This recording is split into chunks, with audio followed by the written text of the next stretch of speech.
Scambi culturali e promozione delle nostre produzioni all'estero. Questi gli obiettivi del progetto Oliven Traum al centro dell'incontro culturale promosso stamane dalla quinta commissione consiliare. Noi abbiamo ricevuto come comune di Agrigento un invito dal comune di Lucasicola, che è gemellata con un paese vicino a Stoccarda, dove alcune scuole, unitamente proprio col comune di Lucasicola, hanno fatto un progetto di gemellaggio che producono e valorizzano i prodotti siciliani, soprattutto della terra agrigentina, in quei paesi.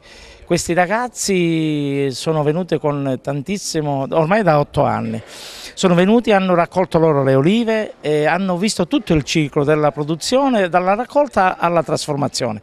Poi questo verrà imbottigliato e lo mandano e lo vendono loro direttamente nei mercatini di quei paesi proprio per far conoscere i prodotti, che in questo momento è l'olio, però mi dicevano anche delle arance e altre conserve che poi mandano là, quindi un bellissimo scambio culturale nello stesso tempo. Oggi sono in vacanza ad Agrigento, sono venuti e noi li abbiamo ospitate volentieri.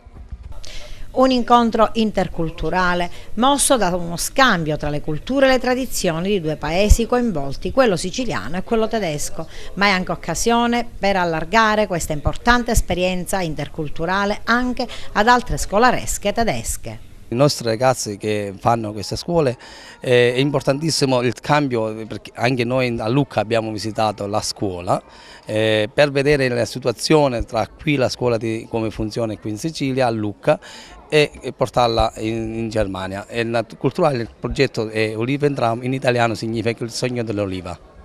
Come è articolato questo progetto? Allora, questo progetto che noi da 8 anni che proseguiamo,